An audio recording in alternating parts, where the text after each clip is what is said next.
नमो अरिहंताणं नमो सिद्धाणं नमो ऐर्याणं नमो वज्रायाणं नमो लोहे सवसाहुणं वन्दे तु सवसिद्धे ध्रुवमचलमणो अमङ्गलिं पते वोचामि समय पाहुड सुध केवली नमः समय साराय स्वानुभूत्या च कौसते चेत् स्वभावाय भावाय सर्वभावान्तरच्छिदे जिन स्वानुभूति से केरी मम स्वानुभूति श्री विमल धारा जैन श्रुत आनंद अमृत से भरी समता प्रवाह बहावती रागादि विकल्प तोड़ी के माँ सरस्वती प्रतिभाव वंदन दृष्टि निज में जोड़ी के दृष्टि निज में जोड़ी के। ग्रंथराज समयसार जी यहाँ विराजमान है। आचार्य कुंद कुंद देव द्वारा लिखी गई यह सुंदर अनुपम रचना है। बातें बड़ी सुंदर है, गंभीर है, अद्भुत है। एक एक बात कुंद कुंदाचार्य देव के अंतर की गहराई से निकली हुई है। हर शब्द में कुछ न कुछ विशेष बातें छिपी हुई होती है। कल तो यहाँ भगवान आत्मा का बड़ा ही सुंदर स्वरूप बता दिया कि ये चैतन्य भगवान आत्मा कैसा है, इस चैतन्य भगवान आत्मा का अनुभव किस तरह से किया जा सकता है। हमने 41 नंबर का यह कलश कल याद करने के लिए भी कही थी बात, 2-3 बार आप लोगों को बुलवाया भी था। संस्कृत याद होती है तो अच्छी बात है, और यदि संस्कृत याद नहीं भी होती है तो पद्यानुवाद तो कम से कम याद हो। एक बार ये पद्यानुवाद बोल लेते हैं, फिर हम आगे आज ऐसी चर्चा शुरू करेंगे जिनमें लक्षणों की बात कही गई है। भेद विज्ञान कराया गया है और लक्षणों से भेद विज्ञान कराया गया है। अपना त्रिकाली चैतन्य आत्म तत्व सच में लक्षण से ही पहचानने में आएगा। लक्षण ही वो चीज़ होती है जिससे भेद विज्ञान हो सकता है। भेद विज्ञान, भेदों को विशेष रूप से जानना। अब उन भेदों को विशेष रूप से कैसे जाने, तो वो कहते हैं लक्षण से जानो। ये बात आगे कहेंगे। चलिए 41 नंबर कलश बोलते हैं, फिर 42 भी बोल लेंगे, संस्कृत भी बोल लेवे। अनाद्यनन्तमचलं स्वसंवेद्यमिदं स्फुटं जीवे स्वयं तु चैतन्यम् उच्चैश्चकचकायते। स्वानुभूति में जो प्रकट अचल अनादि अनंत स्वयं जीव चैतन्यमय जगमगात अत्यंत। ओह, कितना सुंदर यह प्रकरण था। और अब आगामी कलश में यह स्पष्ट करते हैं कि जीव का लक्षण चेतनत्व ही क्यों है। जीव का लक्षण आखिर चेतनपना ही क्यों है। आखिर चेतन के अलावा इस जीव का दूसरा लक्षण क्यों नहीं हो सकता है। आखिर इस लक्षण में क्या है। देखिए, लक्षण अलग चीज़ है और स्वरूप अलग चीज़ है। लक्षण पहचान का चिन्ह होता है, स्वरूप पहचान का चिन्ह नहीं होता। स्वरूप में दुनिया भर की बातें शामिल होती है, लेकिन लक्षण में वो सब बातें नहीं होती है। लक्षण तो बस जिससे पहचान लो, जिससे अलग निकाल लो, बस वो लक्षण है। जब हम आत्मा के स्वरूप की बात कहेंगे तो फिर स्वरूप में तो राग द्वेष भी दिखाई देंगे, विकारी भाव भी दिखाई दे रहे हैं, उत्पाद व्यय भी उसका स्वरूप है, परिवर्तनशीलता भी उसके स्वरूप में शामिल होगा, नित्यता भी उसके स्वरूप में शामिल है, अमूर्तिकपना भी जीव के स्वरूप में शामिल है। तो ये सारी बातें स्वरूप में तो आएगी। अमूर्तिक है ना जीव, कि जीव कभी मरता नहीं है, जीव का कभी नाश नहीं हो सकता है, जीव को काटा नहीं जा सकता है, जलाया नहीं जा सकता है। तो ये सारी बातें उसके स्वरूप में तो शामिल है, लेकिन इन सब बातों को जीव का लक्षण नहीं बनाया जा सकता है। यहाँ तो चैतन्यपन जो जीव का लक्षण है वो बात इस मूल कलश में कह रहे हैं। शार्दुल विक्रीडित छंद है, 42वां ये कलश है। जरा देखिए 132 नंबर पेज, 42वां कलश, शार्दुल विक्रीडित नाम का यह छंद।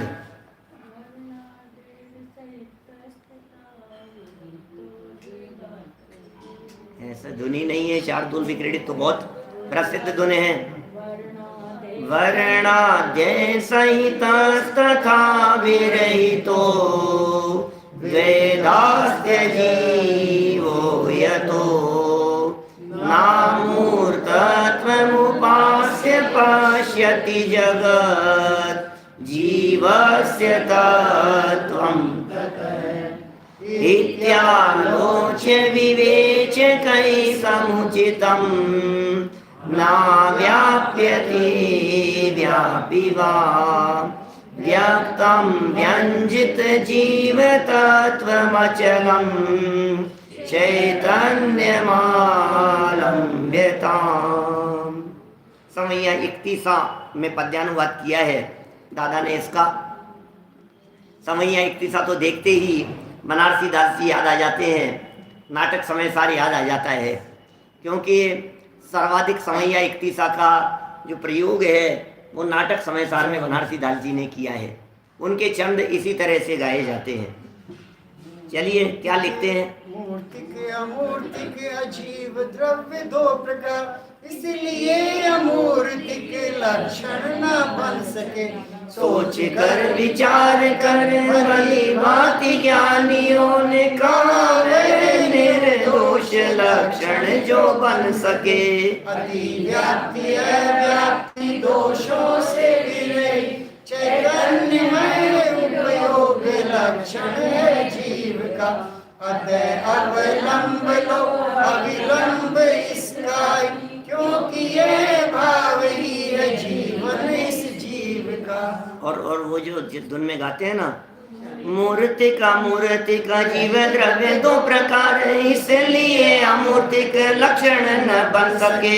सोच कर विचार कर भली भांति ज्ञानियों ने कहा वह निर्दोष लक्षण जो बन सके। अति व्याप्ति अव्याप्ति दोषों से विरहे चैतन्यमय उपयोग लक्षण है जीव का। अतः अवलंब जो अविलंब इसका, क्योंकि यह भाव ही है जीवन है इस जीव का।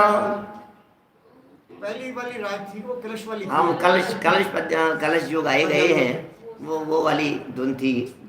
मूर्तिक और अमूर्तिक अजीव द्रव्य दो प्रकार, इतना सुंदर छंद है।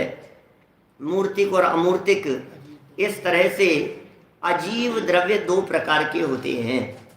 माने समस्त अजीव द्रव्यों को यदि दो भागों में बांटना हो तो मूर्तिक और अमूर्तिक में बांटा जा सकता है। अजीव द्रव्य कौन कौन से होते हैं? अजीव द्रव्य पुद्गल, धर्म, अधर्म, आकाश और काल।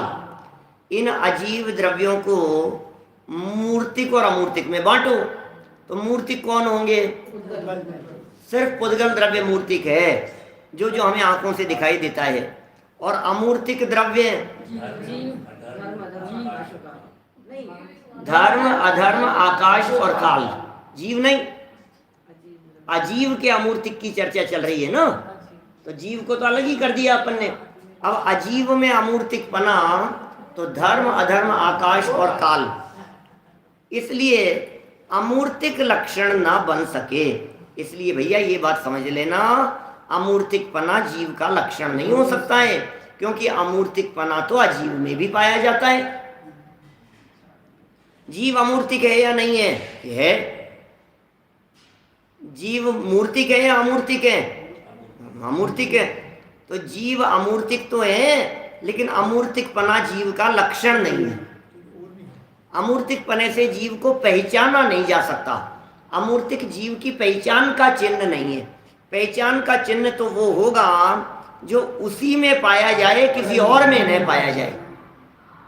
जैन साहब कैसे हैं? बोले 2 कान वाले हैं। क्या? अच्छा, 2 कान वाले हैं, तो 2 कान वालों को जैन साहब समझ लो तो है?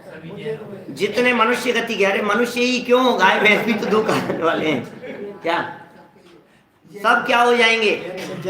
सब जैन हो जाएंगे।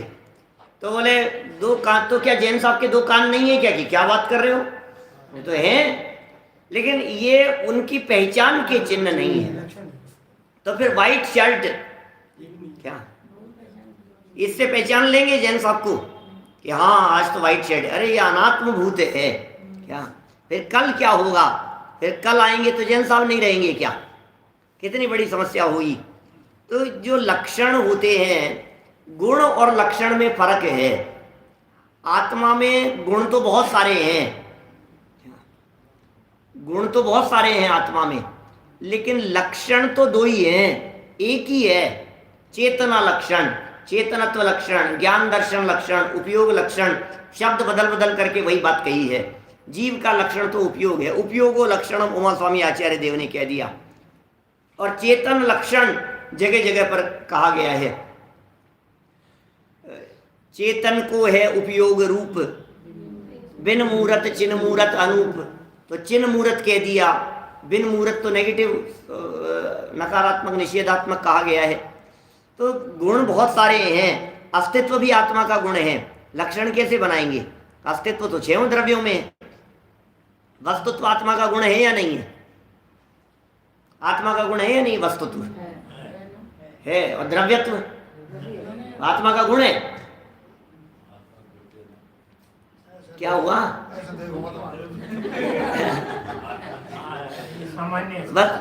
वस्तुत्व भी आत्मा, द्रव्यत्व भी आत्मा का गुण है क्या? हाँ, गुण तो है, लेकिन द्रव्य में तो गुण है ही।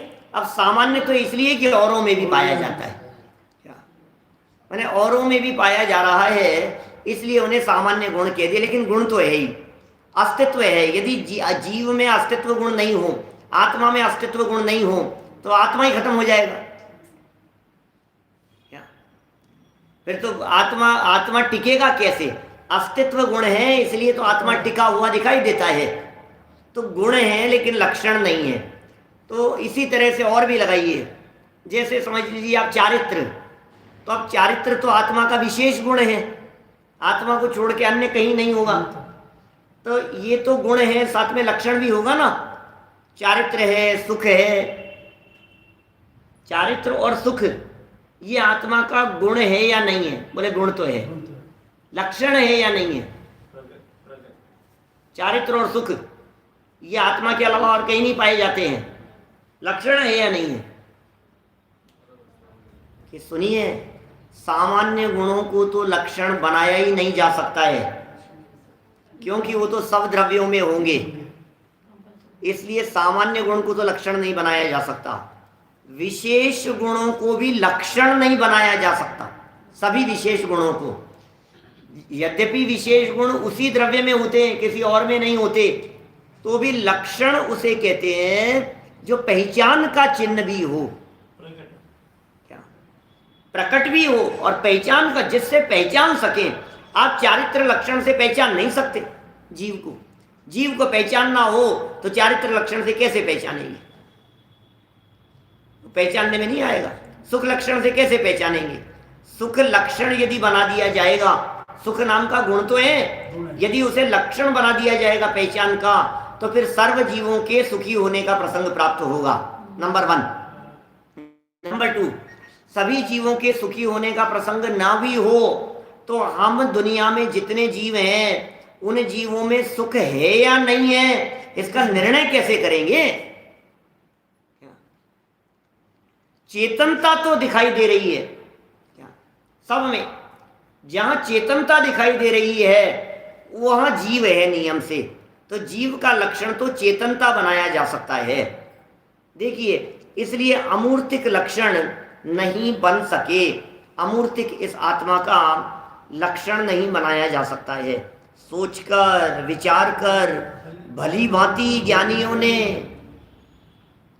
बहुत सोचा इसके बारे में, बहुत विचार किया ज्ञानियों ने, सोच विचार करके भली भांति निर्णय करके निर्दोष लक्षण कहा है, वो निर्दोष बात कही है जो लक्षण बन सके। ऐसी कौन सी निर्दोष बात है? निर्दोष माने क्या है? बोले अति व्याप्ति अव्याप्ति दोषों से रहित तो होना चाहिए। अति व्याप्ति नहीं होना चाहिए, अव्याप्ति भी नहीं होना चाहिए, ये दोष है। अव्याप्ति अतिव्याप्ति असंभव, इनको लक्षणाभास कहते हैं। लक्षण के दोष भी कह दिया जाता है कभी कभी, लेकिन वास्तव में लक्षण के दोष नहीं है, ये तो लक्षण है ही नहीं, तो फिर लक्षण के दोष क्या होंगे? हमने आत्मा का लक्षण मूर्तिक कह दिया तो बोले लक्षण में दोष है। लक्षण में दोष नहीं है, ये लक्षण ही नहीं है। आत्मा को मूर्तिक कह देना कौन सा दोष है?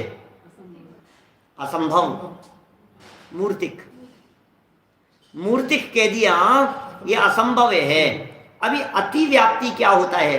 लक्ष्य व्याप्ति, लक्ष्य के अतिरिक्त अलक्ष्य में भी पाया जाए उसे कहते हैं अति व्याप्ति। और लक्ष्य एक देश व्याप्ति, जो लक्ष्य के एक देश में पाया जाए उसे अव्याप्ति कहते हैं। जैसे जिस किसी भी वस्तु का लक्षण बनाया जा रहा है, पहचान कराई जा रही है, उस वस्तु में तो वो लक्षण हो और उसके अलावा किसी और में भी हो। क्या हमने यहाँ जीवों को आमंत्रित किया, भैया जितने भी जीव हैं जीवों की स्पेशल मीटिंग है, क्या सारे जीव आने चाहिए, कोई जीव छूटना नहीं चाहिए। बोले ओके, जीवों की स्पेशल मीटिंग है, जीव के लिए ही है। दरवाजे पर चौकीदार लगा दिया कि साहब मैं पहचानता नहीं हूँ जीव को। बोले जीव को नहीं पहचानते हो? बोले एक काम करो, जो जो अमूर्तिक दिखे वो सब जीव है। अब उसने दरवाजे पर जो खड़ा था उसने जीव की भी स्पेशल मीटिंग थी, जीव के अलावा बाहर नहीं जानी चाहिए थी बात, सबकी एंट्री हो गई। तो एंट्री हो गई तो उसमें धर्म भी आ गया, अधर्म भी आ गया, आकाश भी आ गया, काल भी आ गया। अब जो सीक्रेट बातें थी वो आउट हो गई सब। बोले ये क्या हुआ? ये कैसे कोई गलत घुस करके आ गए अंदर?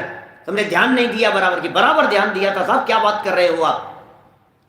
हमने बराबर लक्षण से पहचाना था, हमने जो जो अमूर्तिक था वही आया था। बोले अरे ये अमूर्तिकपन तो औरों में भी पाया जाता है, ये गड़बड़ हो गई, ये हो गई। तो फिर अब क्या करें? बोले अब दोबारा मीटिंग बुलानी पड़ेगी, अब दूसरी योजना बनानी पड़ेगी। सारे जीव उसमें गर्भित होने चाहिए और दूसरा एक भी व्यक्ति नहीं आना चाहिए।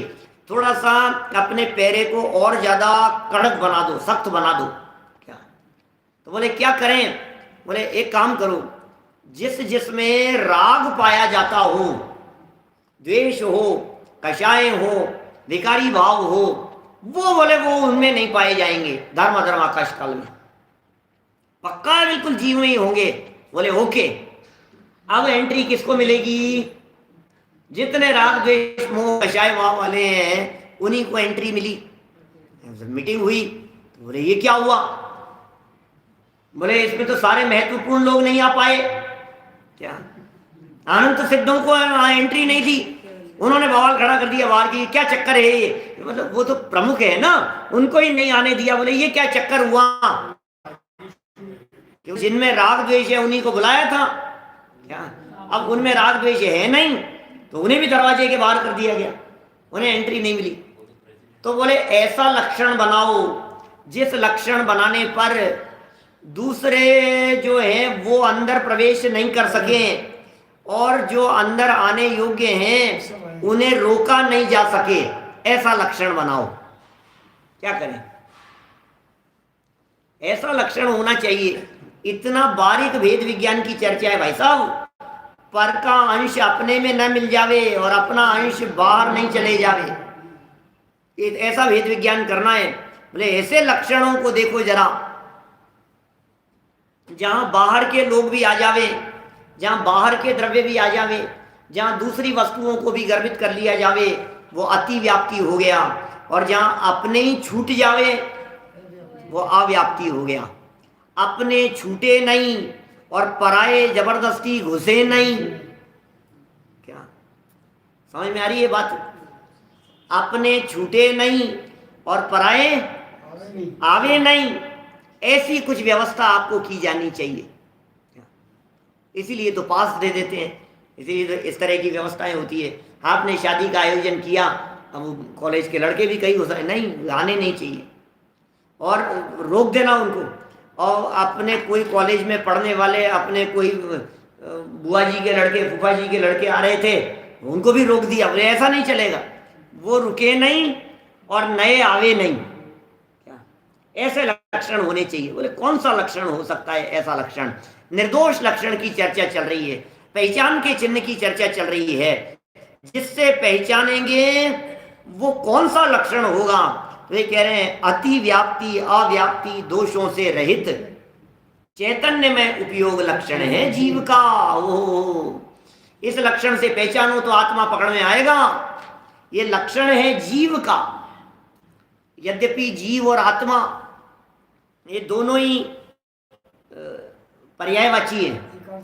जीव और आत्मा कोई फर्क नहीं होता, जीव कहो या आत्मा कहो, लेकिन उसके बावजूद भी आत्मा तो आत्मा ही है भाई साहब। क्या जीव और आत्मा में फर्क भी कर सकते हैं? बोले क्या फर्क करेंगे जीव और आत्मा में? बोलो। आत्मा अपना और जीव पराया। नहीं, जीव में, जीव के साथ में जब अपनापन जोड़ दिया जाता है, जीव प्लस मैं बराबर आत्मा, आत्मा माइनस मैं बराबर जीव। क्या ख्याल में आ रही है बात? आत्मा शब्द में मैं पने की अनुभूति होती है, आत्मपना दिखता है। इसलिए जब मुक्ति के मार्ग की चर्चा करते हैं तो आत्मा को जानने की बात करते हैं, जीव को जानने की नहीं। अपना कल्याण कैसे होगा? बोले आत्मा को जानने से कि जीव को जानने से? आत्मा को जानने से। इसीलिए अध्यात्म शब्द भी ऐसा ही है। अध्यात्म माने क्या होता है? अधि माने होता है जानना और आत्म माने आत्मा को। जहाँ प्रवचनों में, व्याख्यानों में, शास्त्रों में जहाँ आत्मा को जानने की मुख्यता से चर्चा हो उन्हें कहते हैं अध्यात्म। उन्हें अध्यात्म कहेंगे, आत्मा को जानने की मुख्यता से हो। अब कहीं आपने ऐसा सुना क्या? अधि आत्म की जगह अधिजीव। अध्यात्म नहीं, अधिजीव, जीव को जानो। बोले नहीं, अध्यात्म आत्मा को जानो। यहाँ आत्मा की मुख्यता से चर्चा है। अतः चैतन्य में उपयोग लक्षण जो जीव का है उसका ही अवलंबन लो और अविलंब अवलंबन लो। दो शब्द हैं, एक है अवलंब और एक है अविलंब। क्या फर्क है? तो अपन तो सब जानते ही होंगे, जानना ही चाहिए। छोटे छोटे बच्चों को समझाते हैं ऐसा, बेटा देख मात्रा से कितना फर्क पड़ गया। एक अवलंब है, एक अविलंब है। अब अवलंब का अविलंब, अविलंब का अवलंब, अरे नहीं, ऐसा नहीं है। अवलंब माने सहारा लेना और अविलंब माने तुरंत, देरी नहीं करना। विलंब माने देरी और अविलंब माने देरी मत करो, जान लो उसको, अवलंबन ले लो उस आत्मा का। ये कह रहे हैं उस आत्मा को तुरंत जान लो। उस आत्मा को जानने में, उस आत्मा को पहचानने में रंच मात्र भी देरी करने की जरूरत नहीं है। अतः उस चैतन्य में उपयोग लक्षण को जानकर उसका अति शीघ्र अवलंबन ले लो। ये प्रेरणा दे रहे हैं इस 42 नंबर के कलश में, क्योंकि यह भाव ही है जीवन इस जीव का। ये चैतन्य में भाव इस जीव का जीवन है, ये लाइफ है चैतन्य में भाव। इसका मतलब जीव में से चैतन्य में पने को निकाल दिया गया तो जीव ही खत्म हो जाएगा। ये इसका लक्षण है, ये इसकी पहचान का चिन्ह है, ये इसकी जान है, ये इसका प्राण है। देखिए, वर्णादि सहित मूर्तिक और वर्णादि रहित अमूर्तिक, इस प्रकार अजीव दो प्रकार का है। इसलिए अमूर्त तत्व के आधार पर, अर्थात अमूर्त तत्व को जीव का लक्षण मानकर जीव के स्वरूप को यथार्थ नहीं जाना तो जा सकता है। जीव के स्वरूप को अमूर्तिक कह करके जीव के स्वरूप को जाना तो जा सकता है, यथार्थ नहीं जाना जा सकता है। यथार्थ शब्द डाल दिया बीच में। अतः वस्तु स्वरूप के विवेचक भेद ज्ञानियों ने अच्छी तरह परीक्षा करके, भेद ज्ञानियों ने, जो वस्तु स्वरूप का विवेचन करने वाले भेद ज्ञानी हैं, उन्होंने अच्छी तरह परीक्षा करके अव्याप्ति और अतिव्याप्ति दोषों से रहित जीव का लक्षण चेतनत्व को कहा है। यह चेतनत्व लक्षण अव्याप्ति और अतिव्याप्ति सर्व प्रकार के दोषों से रहित है। अतः चेतनत्व लक्षण स्वयं प्रकट है और जीव के यथार्थ स्वरूप को प्रकट करने में पूर्ण समर्थ है। माने दो तरह की बातें हैं इस चेतनत्व में। चेतनत्व से जीव की पहचान होती है, जीव में चेतनत्व है और जीव को चेतनत्व से जाना जा सकता है। दो बातें हैं। वो जीव है ना, ये जीव में चेतनता प्रकट है, खुद प्रकट है। जीव सदाकाल चैतन्य स्वरूप वाला प्रकट दिखाई देता है। और दूसरा, उसको जानने का माध्यम भी चेतनत्व है। चेतनता से चेतनता को जानना है। जिसमें चेतनता होगी वो आत्मा है, और उस चेतनता को जिससे जाना जाएगा, उस आत्मा को जिससे जाना जाएगा, वो भी चेतनता है। माने जानने का माध्यम भी चेतना है, और जिसे जानना है वो भी चेतना है। अतः हे जगत के जीवों, इस अचल एक चैतन्य लक्षण का ही अवलंबन करो। ये अचल लक्षण है भाई साहब, राग लक्षण नहीं है, वो चलायमान है। यहाँ अचल लक्षण माने क्या है? जो लक्षण कभी बदले नहीं, उसका नाम अचल लक्षण है। जो 100% पाया जाए वो अचल लक्षण है। अग्नि की उष्णता ये अचल लक्षण है। ऐसा नहीं होगा कि कभी अग्नि ठंडी होगी, ऐसा कभी नहीं होगा। यह अचल लक्षण है। इसलिए अचल एक चैतन्य लक्षण का ही अवलंबन करो। उस लक्षण से भगवान आत्मा को पहचान लो और लक्ष्य की प्राप्ति कर लो। देखिए क्या कह रहे हैं आगे। अतः यदि हमें निज भगवान आत्मा को जानना है, यदि शर्त लगा दी, अतः यदि हमें निज भगवान आत्मा को जानना है, पहचानना है, पाना है, अपनाना है, तो इस एक चैतन्य लक्षण का ही अवलंबन करना होगा। जानने के लिए भी, पहचानने के लिए भी और पाने के लिए भी। जानना, पहचानना और पाना, ये ज्ञान दर्शन चारित्र आ गए इसमें। निज आत्मा को जानना ये सम्यक ज्ञान है, निज आत्मा को पहचानना ये सम्यक दर्शन है, और निज आत्मा को पा लेना ये सम्यक चारित्र है। जानना, पहचानना और पा लेना, और पा लिया माने अपने में अपनापन कर लिया।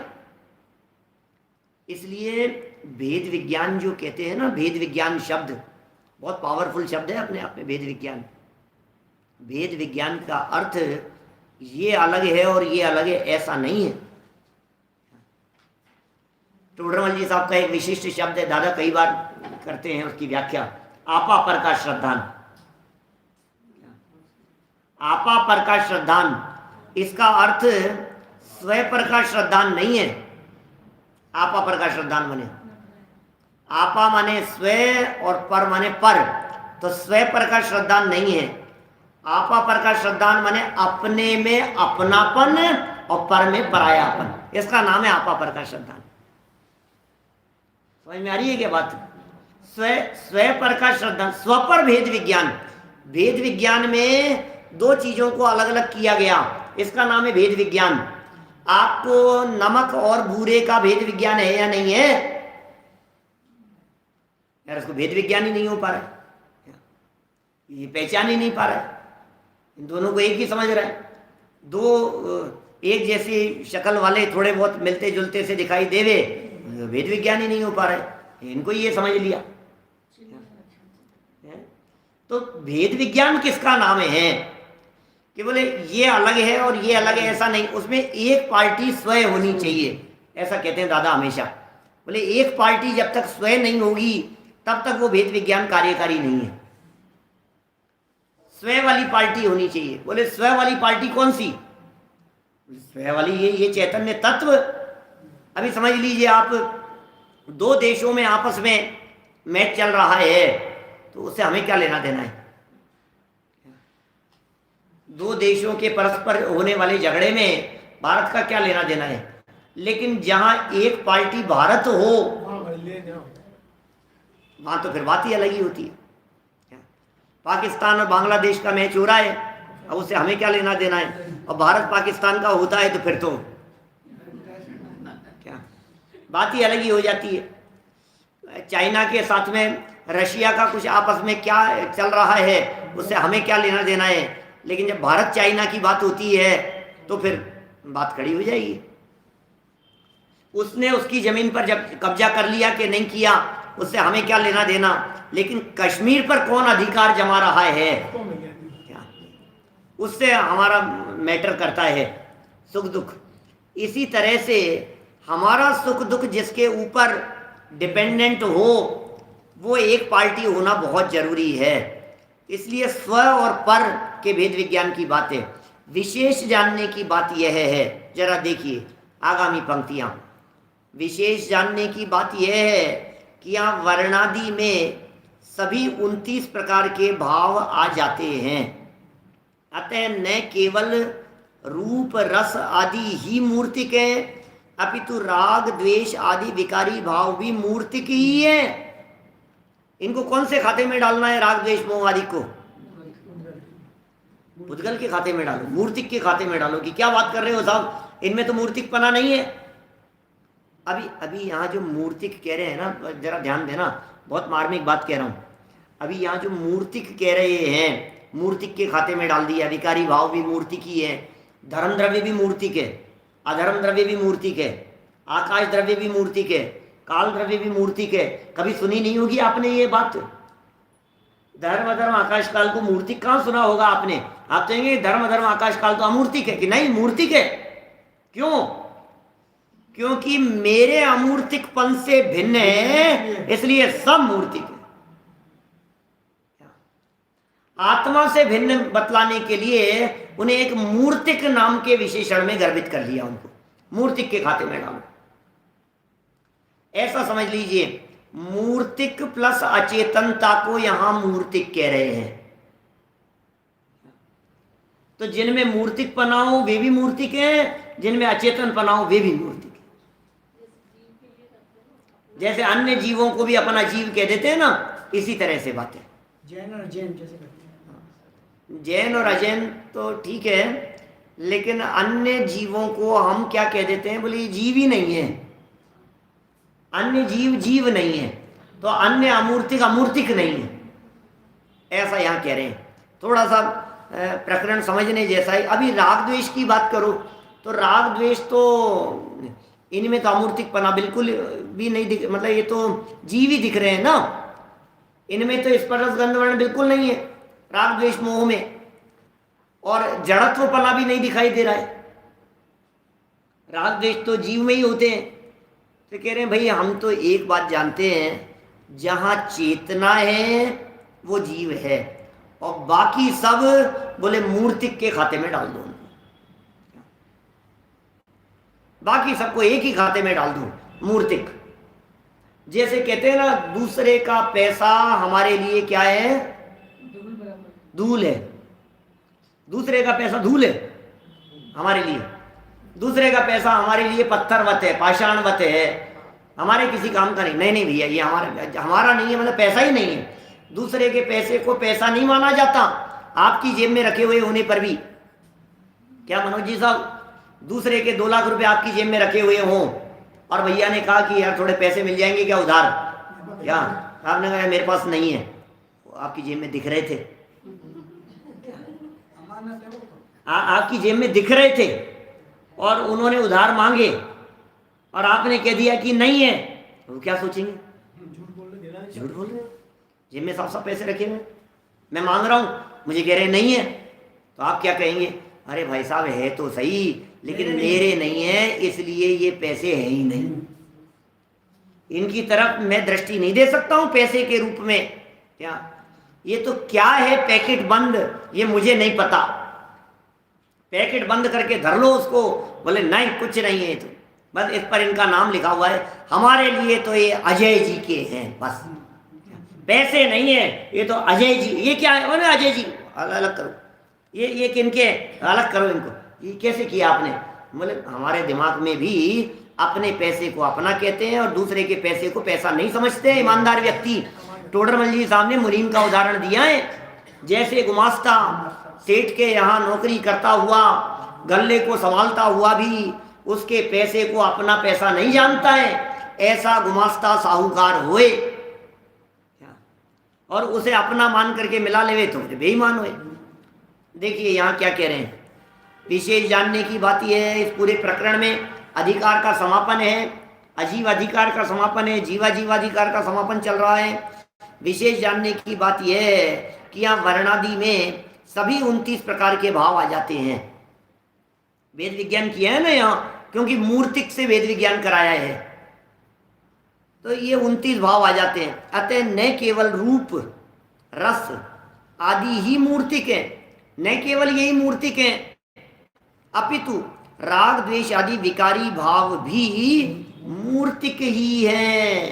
क्या राग द्वेष आदि विकारी भाव भी मूर्तिक ही है, अधिक क्या कहें, क्योंकि 29 भावों में संयम लब्धि स्थान जैसे भाव भी आते हैं। अकेले राग को ही क्या मूर्तिक कहें, संयम लब्धि जैसे स्थान, संयम की जहाँ चर्चा की हो, निर्मल भावों की जहाँ चर्चा की हो, जिन्हें यहाँ पौद्गलिक कहकर मूर्तिक कहा गया है। अतः ये सभी भाव जीव के लक्षण नहीं बन सकते, जीव की पहचान के चिन्ह भी नहीं बन सकते। जीव की पहचान का असली चिन्ह तो उपयोग ही है, ज्ञान दर्शन में उपयोग ही है, वही वास्तव में जीव का असली क्यों साहब संयम लब्धि में क्या हो गया? बोले जिनके संयम नहीं है वो जीव ही नहीं मान पाओगे आप। कितनी बड़ी समस्या है। बोले साहब राग द्वेष को लक्षण बना दिया, तो राग द्वेष को लक्षण बना दिया तो सारे सिद्ध अजीब हो जाएंगे। कि क्यों साहब? क्योंकि उनके राग द्वेष नहीं है, वे वीतराग है, तो फिर वीतराग लक्षण बना दो। तो वीतरागियों को यदि जीव मानोगे तो जितने रागी हैं वे सब अजीब हो जाएंगे। भाई सुमित जी, कितनी मतलब समस्याएं समझ में आ रही है कि आपको कितने बैलेंस की जरूरत होती है? इतना बैलेंस चाहिए। आप लौकिक में भी इतना बराबर बैलेंस रखते हैं किसी भी काम को करते समय, ये उधर नहीं चला जाए और उधर का इधर नहीं आ जाए, बराबर भेद विज्ञान। वो सत्य घोष जैसा, सत्य घोष तो चोर था, समुद्र विजय नाम का व्यक्ति था ना, उसके रत्न रख लिए थे सत्य घोष ने, बाद में बिल्कुल बराबर ईमानदारी से अपने रत्नों को अपना छांट लिया, जो पराये थे उससे ज्यादा कीमती भी रखे राजा ने, नहीं मेरे नहीं। बराबर पहचान करके आप लक्षणों से अलग अलग कर देवे। जीव की पहचान का असली चिन्ह तो उपयोग ही है, ज्ञान दर्शन में उपयोग ही है। अतः आचार्य देव आदेश देते हैं, उपदेश देते हैं, आग्रह करते हैं, अनुरोध करते हैं। कितने क्या क्या कह रहे हैं भाई साहब। तुम इसे हमारा आदेश मान रहे हो तो आदेश मान लो, और तुम यदि उपदेश समझते हो तो हमारा उपदेश मान लो, और तुम इसे यदि हमारी जिद समझ रहे हो कि क्या दादागिरी है, नहीं, आग्रह है हमारा, बस विनम्र आग्रह है, सरलता से आग्रह है। हम आग्रह कर रहे हैं आपसे, हम बार बार कह रहे हैं आपसे, हम इतना कहते नहीं आपको, लेकिन हमें पता है इससे आपका भला होगा, इसलिए हम आपके पीछे पड़ रहे हैं। कभी कभी होता है ना किसी चीज में, बच्चे को बार बार, नहीं बेटा तू यही सब्जेक्ट ले, ऐसा होता है कभी। हमें पता है इससे तेरा भला होने वाला है, फिर नहीं माने तो कोई बात नहीं, हमारा आग्रह तो है, फिर आग्रह कर रहे हैं, उपदेश दे रहे हैं, पहले उपदेश दिया नहीं माना तो आग्रह किया, फिर आग्रह करने पर भी नहीं माना तो कहा आदेश है हमारा, अनुरोध है। कितने भारी भारी शब्द दे दिए हैं भैया। कुल मिलाकर के बात यह है, हम तो चेतन लक्षण से जीव की पहचान करा रहे हैं, आत्मा की पहचान करा रहे हैं। तुम इस चेतन लक्षण से ये भेद विज्ञान करो कि ये मैं नहीं हूं और यही मैं हूं, यही करने योग्य काम है। और यदि आपने इतना कर लिया तो सारा काम हो गया। साहब आचार्य देव का आदेश है, मानना ही पड़ेगा, दबाव में नहीं, लक्षण से पहचान करके। इसलिए कह रहे हैं, ऊपर ये कहा था पहचान करने के असली चिन्ह से, हमारे कहने से मत मानना। आपने हमारे कहने से मान भी लिया तो उससे कुछ नहीं होगा, क्योंकि अंदर तो आपको, अंदर से तो जच नहीं रही है बात। क्या, जब तक अंदर से बात नहीं जचती है तब तक आप उस बात को कैसे स्वीकार करेंगे।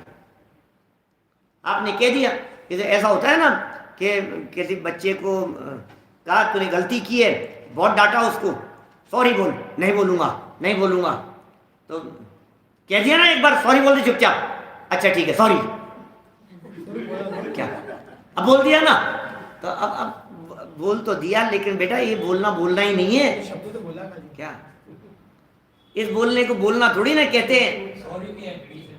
हाँ सॉरी भी हेगड़ी से बोलता है, अकड़ से बोलता है, हेगड़ी से बुलवा लिया, हाँ बोले कह तो दिया मैंने, अब और क्या करूंगे आप, आपके कहने से कह दिया है ना। अब आचार्य देव ने आदेश दिया तुम आत्मा को चैतन्य लक्षण वाला मानो। हाँ साहब बिल्कुल, आत्मा चैतन्य लक्षण वाला है, बराबर।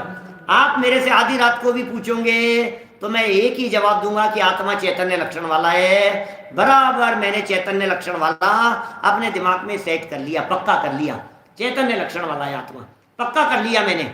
अब भूलूंगा नहीं मैं कि आत्मा चैतन्य लक्षण वाला है, भूलेगा तो नहीं।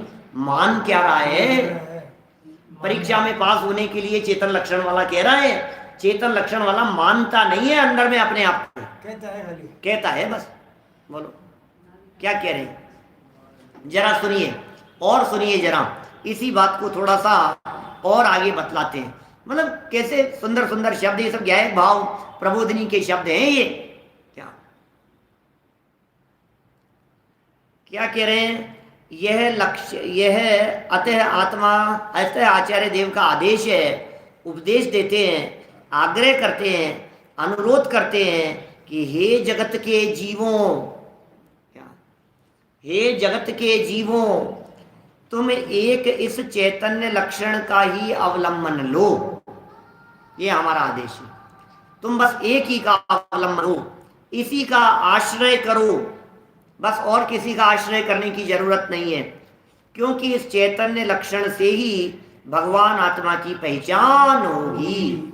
बस इस चैतन्य लक्षण से ही भगवान आत्मा की पहचान होगी, इसके अलावा भगवान आत्मा को आप पहचान ही नहीं पाएंगे। कैसे पहचानेंगे, क्योंकि आत्मा में और बहुत सारी चीजें हैं, पहचान का चिन्ह तो एक चैतन्य लक्षण ही है। चलिए और आगे देखिए, यह चैतन्य लक्षण स्वयं प्रकट है। वाह, ये चैतन्य के साथ लक्षण तो है लेकिन ढका हुआ है। अब लक्षण तो था लेकिन वो था ही नहीं, दिख ही नहीं रहा था। ऐसा नहीं है, वो दिखेगा। जहाँ लाइट जल रही होगी वो अपने आप दिखेगी, जहाँ दीपक जल रहा होगा वो अपने आप दिखेगा।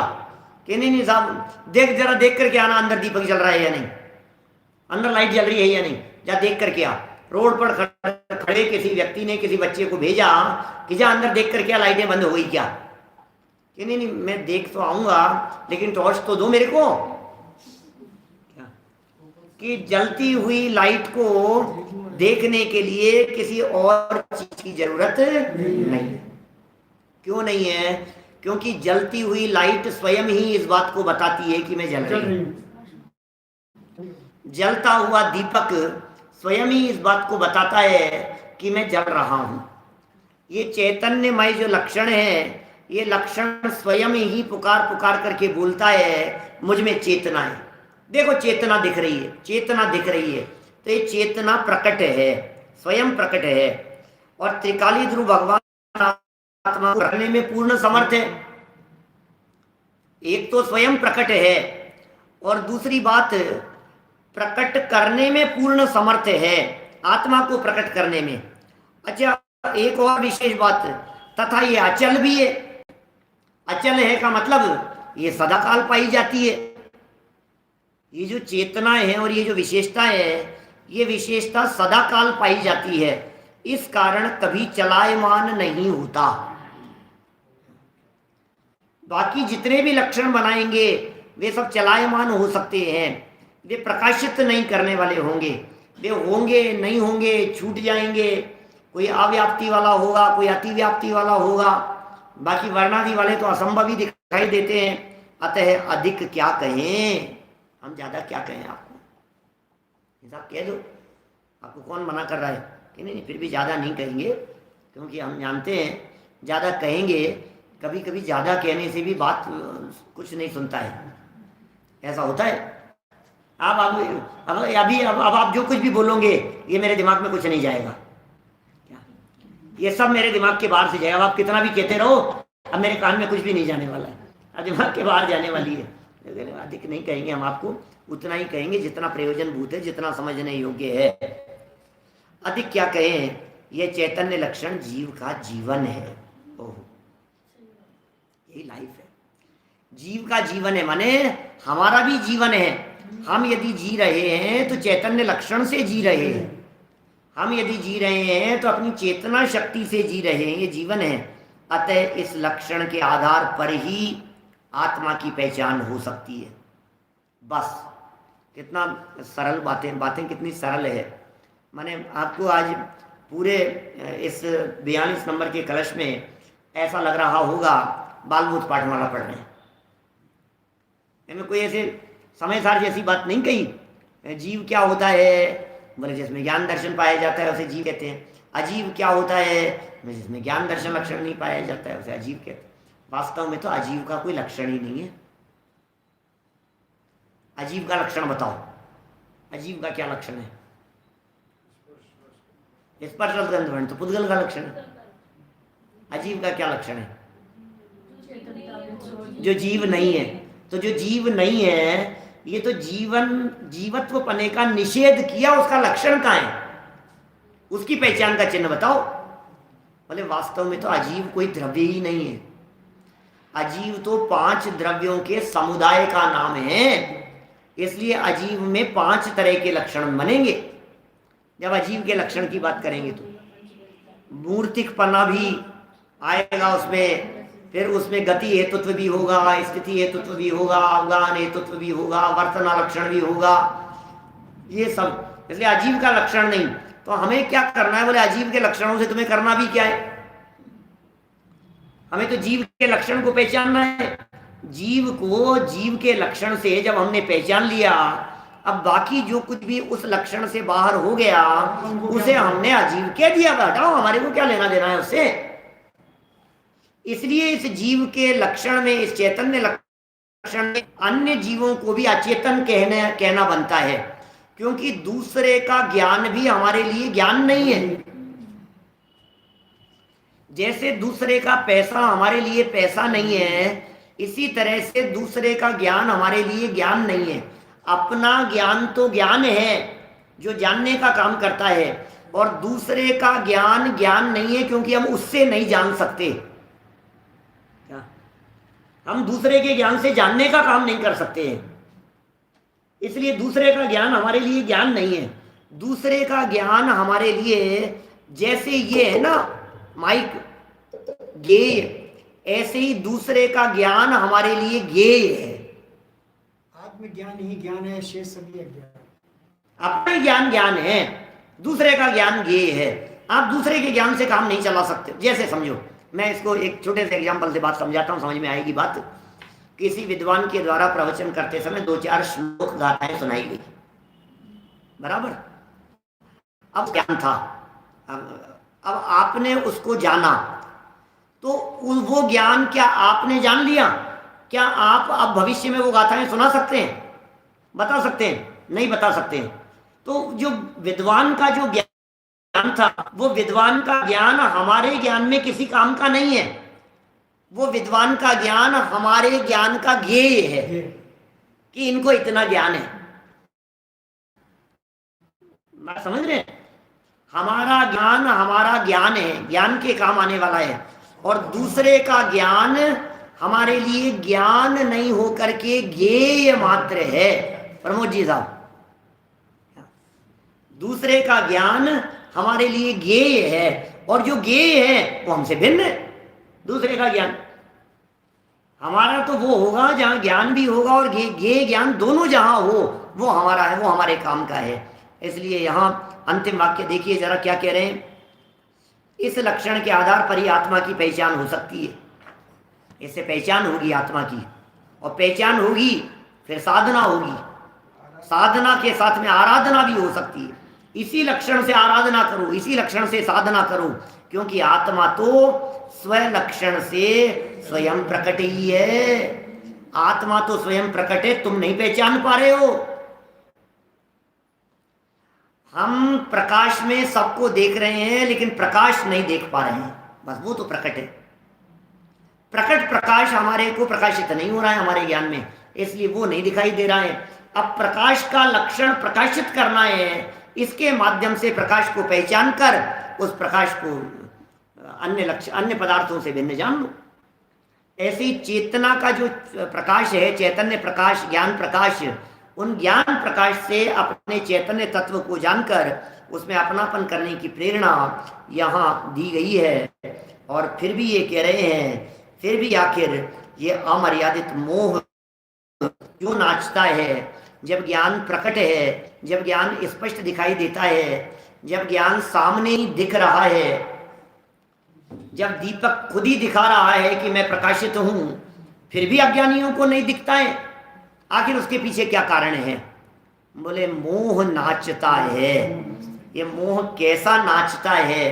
सोचा तो था हमने इसको आगे बढ़ने की, फिर सोचा बढ़ के भी क्या करेंगे क्या। अब ये मोह जो नाचता है, बड़ा ही आपको पहचान ले लें और अपने चैतन्य लक्षण से अपने आप को पहचान कर अतीन्द्रिय आनंद का स्वाद लेते हुए सिद्धालय में पहुंचे, इसी भावना से विराम देता हूँ। निज निधि निज ने बताई, यह अनंत उपकार है, उसके लिए जिन वाणी माँ को वंदना शत बार है, वंदना शत बार।